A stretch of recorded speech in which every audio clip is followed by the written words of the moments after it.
Abra sua Bíblia em Lucas capítulo 16.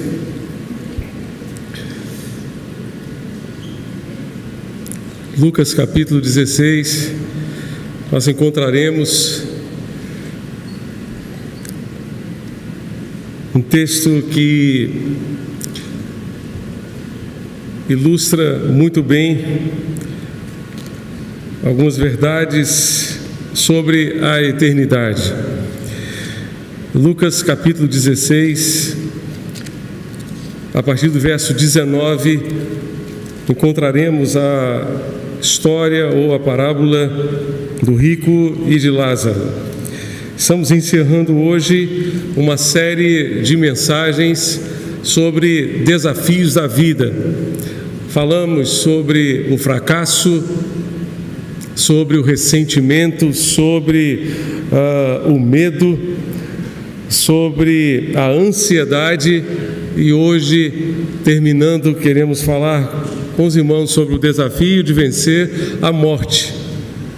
O desafio de vencer a morte. E gostaria de lembrar que todas as mensagens desta série estão disponíveis no canal da nossa igreja, no YouTube, e vocês poderão assistir, acessar em qualquer momento. Estão à disposição de vocês, de todos que estão aqui no templo e também daqueles que nos acompanham à distância pela internet ou pela rádio Evangélica FM. Diz assim a palavra de Deus, Lucas capítulo 16, a partir do verso 19. Ora, havia certo homem rico que se vestia de púrpura e de linho finíssimo e que se alegrava todos os dias com grande ostentação. Havia também certo mendigo chamado Lázaro, coberto de feridas, que ficava deitado à porta da casa do rico. Este desejava alimentar-se das migalhas que caíam da mesa do rico, e até os cães vinham lamber-lhe as feridas. E aconteceu que o mendigo morreu e foi levado pelos anjos para junto de Abraão. Morreu também o rico e foi sepultado. No inferno, estando em tormentos, o rico levantou os olhos e viu ao longe Abraão e Lázaro junto dele. Então, gritando, disse: Pai Abraão, tenha misericórdia de mim e mande que Lázaro molhe a ponta do dedo em água e me refresque a língua, porque estou atormentado neste fogo. Mas Abraão disse: Filho, lembre-se de que você recebeu os seus bens durante a sua vida, enquanto Lázaro só teve males. Agora, porém, ele está consolado aqui, enquanto você está em tormentos. E além de tudo, há um abismo, um grande abismo entre nós e vocês, de modo que os que querem passar daqui até vocês não podem, nem os de lá passar para cá. Então o rico disse: Pai, eu peço que mande Lázaro então à minha casa, a casa paterna, a casa do meu pai, porque tenho ainda 5 irmãos, para que lhes dê testemunho, a fim de que não venham também para este lugar de tormento. Abraão respondeu: Eles têm Moisés e os profetas, ouçam-nos.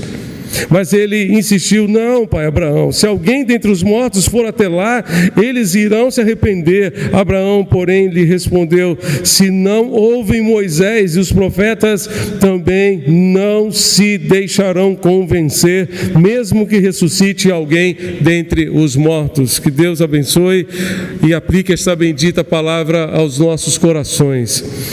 Meus amados, temos aqui o desafio de vencer a morte. Essa história contada por Jesus refere-se a 2 homens, como vocês devem ter acompanhado na leitura da palavra do Senhor, um rico e um mendigo. Ele não era simplesmente um pobre, ele era um mendigo, uma pessoa que vivia na miséria, que tentava comer das migalhas que caíam da mesa do rico. Os 2 morreram. Eu fico pensando no sepultamento dos 2. É possível que o pobre tenha sido sepultado como um indigente. É possível que no enterro daquele mendigo não tenha comparecido ninguém, senão os coveiros. Mas no sepultamento do rico, eu imagino que a cidade tenha parado, que os políticos, as autoridades tenham comparecido, e todos tenham estado ali lamentando a perda daquele homem rico. Entretanto, na eternidade, nós percebemos que a posição dos dois se inverteu. Aquele homem que durante a sua vida teve tudo, agora era atormentado pelo fogo do inferno. Aquele homem que não tinha nada, que tentava comer as migalhas que caíam da mesa do rico, agora estava consolado no seio de Abraão, junto de Abraão, que representa o céu. Meus amados irmãos, temos aqui nesta história alguns conselhos para que você desfrute da eternidade com Deus. A morte é uma realidade da qual nenhum de nós pode fugir.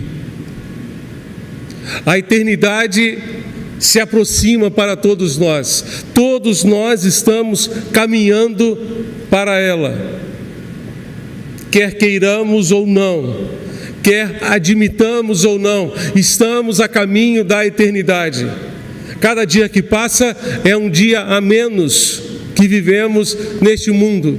Cada ano que completamos, cada aniversário que celebramos é um ano a menos neste mundo. Quantas pessoas faleceram durante esta pandemia? Quantos entes queridos perdemos? Quantos irmãos na fé perdemos? Quantas pessoas queridas nós perdemos? Então, da morte nós não temos como fugir, não podemos fugir dessa realidade. Então, se de fato vamos passar por ela, a menos que Jesus volte antes da nossa morte, precisamos tomar algumas decisões para que o nosso lugar na eternidade seja junto de Abraão, seja junto do seio de Abraão, seja junto do Senhor Jesus Cristo, para que quando fecharmos os nossos olhos para este mundo, possamos ouvir Jesus nos dizer: venham, venham benditos do meu Pai, e recebam por herança o reino que está preparado para vocês desde a fundação do mundo. Venham benditos do meu Pai, eu tenho uma herança para vocês. Eu já preparei a morada. Na casa do meu Pai há muitas moradas. Há moradas eternas, onde vocês poderão viver eternamente. Você tem esta convicção no seu coração de que no dia em que os seus olhos se fecharem para este mundo, você os abrirá na presença de Deus e poderá desfrutar da eternidade com Deus, onde você passará a eternidade. Onde você passará a eternidade. Quando nós comparamos a nossa vida aqui com a eternidade, nós podemos viver muitos anos aqui. Nós temos pessoas que conseguem viver 100 anos, mais de 100 anos, mas ainda assim a nossa vida é muito breve, a nossa vida é passageira, e ela está passando diante de nós. Os nossos dias estão passando. Parece que foi ontem que iniciamos o ano 2021 e ele já está acabando. Faltam só 2 meses, porque a vida passa rapidamente e nós voamos, diz o salmista no Salmo 90. A nossa vida está passando e a eternidade está se aproximando. A questão é: onde passaremos a eternidade? A questão é: estamos preparados para a eternidade? Estamos aproveitando este tempo que Deus nos dá para nos preparar para a eternidade? Se a nossa vida é passageira, Tiago disse que ela é simplesmente como uma neblina que sobe e logo desaparece. Se a nossa vida é tão passageira, o que importa é a eternidade. E se o que importa é a eternidade, Deus nos permite viver aqui neste mundo, tão somente para escolhermos onde vamos passar a eternidade, onde desejamos passar a eternidade. Talvez você possa perguntar e pensar assim, mas será que alguém escolheria o inferno? Eu vi entrevista de um cantor brasileiro em que ele disse com todas as letras: eu não quero ir para o céu, eu quero ir para o inferno. Eu acho que o céu deve ser muito monótono, deve ser muito chato. Não faz muito tempo que eu soube que alguns amigos crentes estão evangelizando esse homem. Eu espero em Deus que ele se converta de fato e mude de ideia em relação ao céu. Deus nos permite viver aqui para escolher onde vamos passar a eternidade, porque Deus não nos fez robôs em série. Ele espera receber de nós, aqui na eternidade, uma adoração autêntica.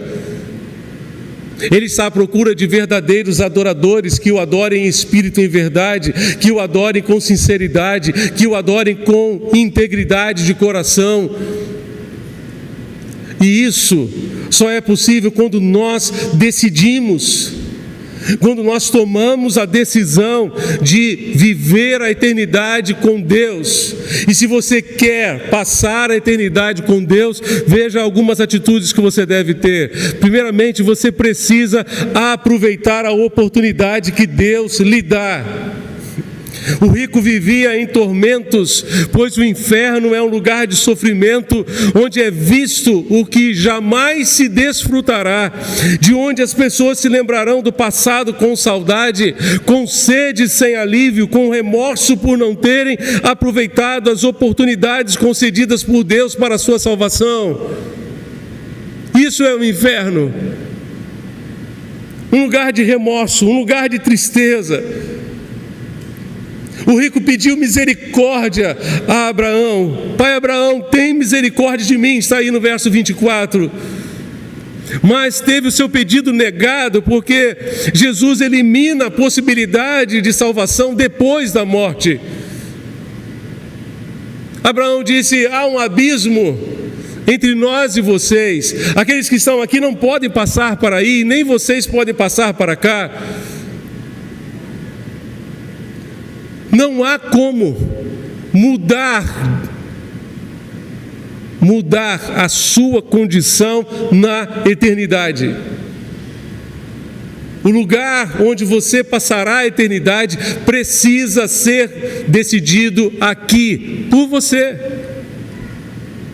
Simplesmente por você.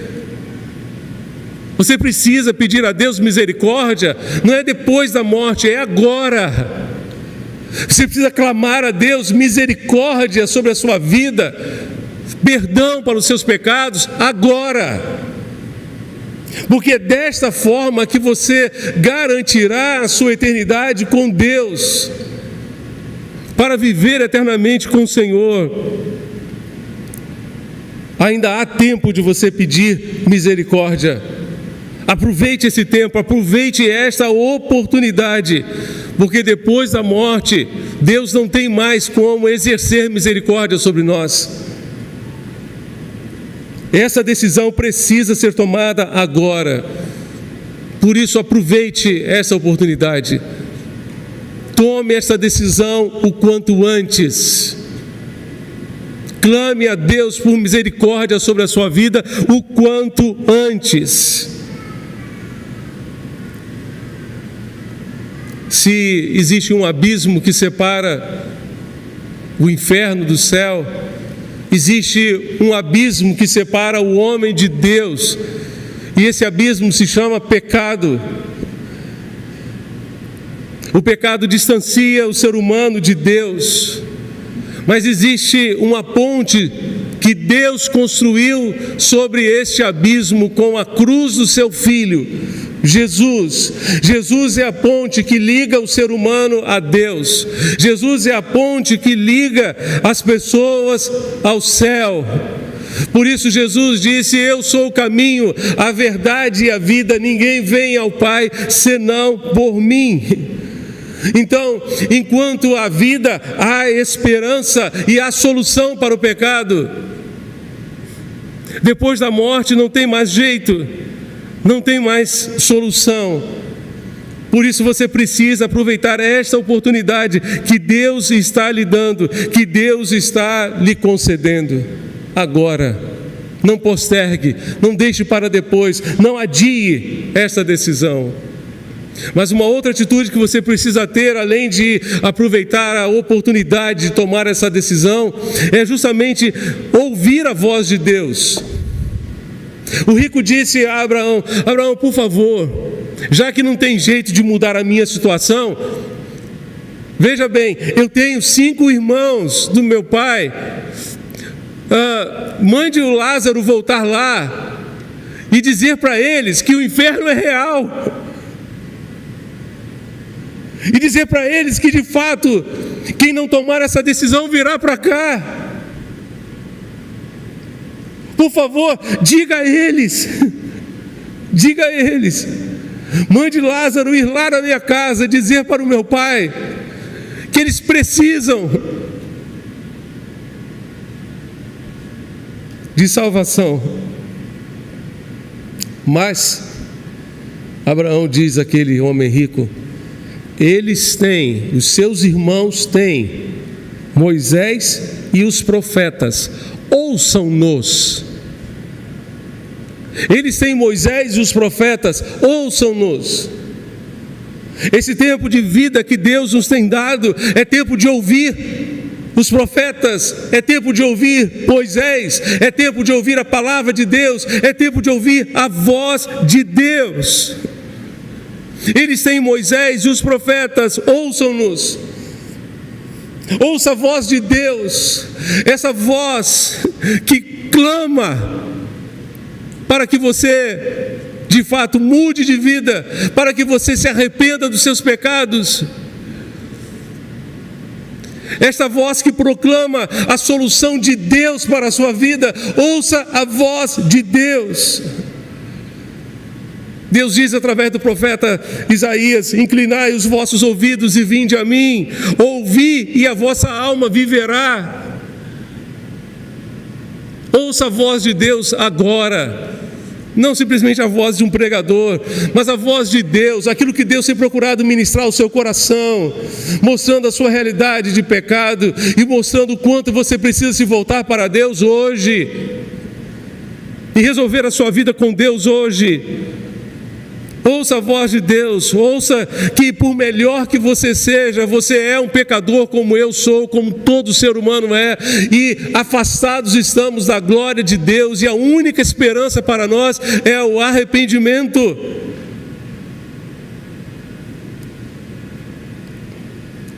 É o arrependimento.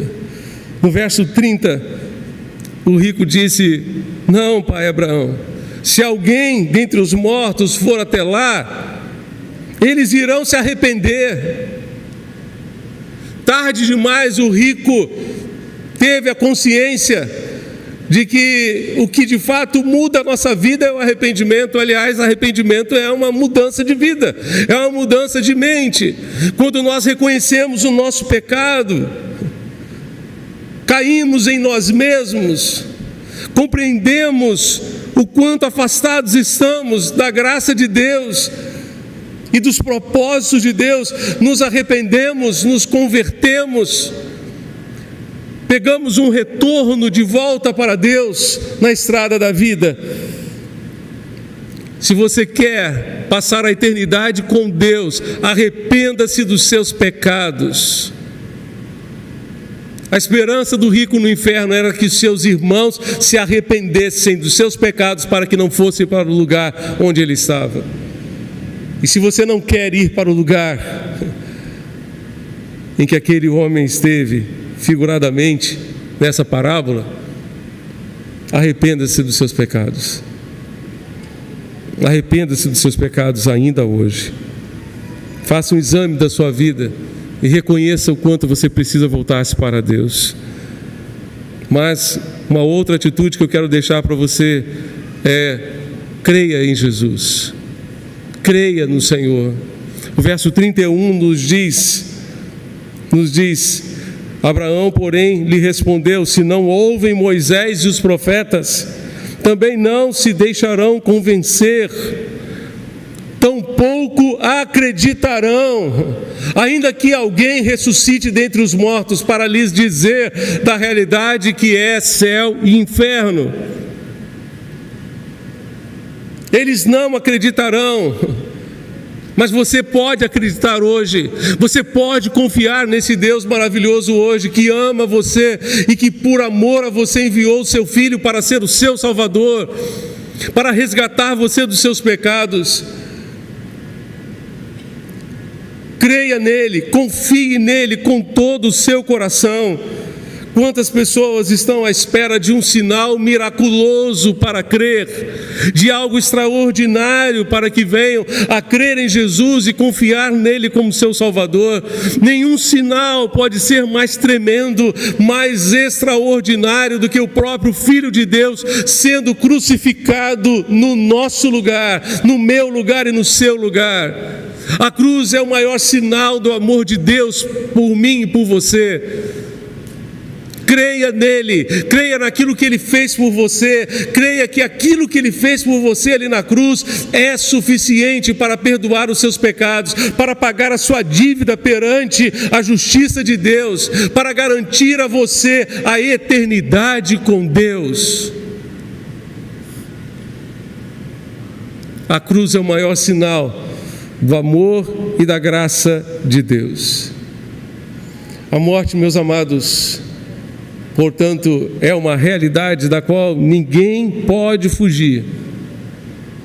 Quando você vê e lê as genealogias, especialmente no livro de Gênesis, você vai descobrir que Matusalém viveu 969 anos, mas morreu. É preciso que você esteja preparado para enfrentar essa realidade. Amós 4, verso 12 nos diz: prepara-te, ó Israel, para te encontrares com teu Deus. A palavra de Deus nos diz que naquele dia muitos pedirão aos montes para que caiam sobre si, para que não tenham que olhar para o rosto do Cordeiro. E muitas pessoas religiosas também estarão nesse rol. Porque Jesus disse: nem todo aquele que diz Senhor, Senhor entrará no reino dos céus, mas somente aquele que faz a vontade do meu Pai que está nos céus. Não basta ser um religioso para entrar nos céus, é preciso ter uma experiência de conversão, de arrependimento e de fé em Jesus, o nosso Salvador. Você está pronto? Se Deus chamasse você hoje, você tem certeza de que você estaria no céu? Se Jesus lhe chamasse hoje e lhe perguntasse: por que razão deveria eu deixar você entrar aqui no meu céu? O que você diria? Você daria uma resposta baseada nas suas obras? Eu fui uma boa pessoa, eu sempre fui gente boa, nunca fiz o mal. Se eu não podia fazer o bem, o mal também não fazia. Você acha que isso é suficiente para salvar você? Se isso fosse suficiente para salvar você, Jesus não precisava ter vindo. Se nós pudéssemos ser salvos pelas nossas obras, Jesus não precisava ter vindo. As nossas obras não são suficientes para nos salvar. Nós precisamos da verdade da graça de Deus. Paulo, quando olhou para si mesmo, ele disse: miserável homem que sou, quem me livrará do pecado? Quem me livrará do corpo desta morte? O bem que eu quero fazer eu não consigo fazer, o mal que eu não quero fazer é o que eu acabo fazendo. Quem me livrará dessa natureza humana pecaminosa, terrível, que me conduz para o pecado? Jamais conseguiremos salvar a nós mesmos.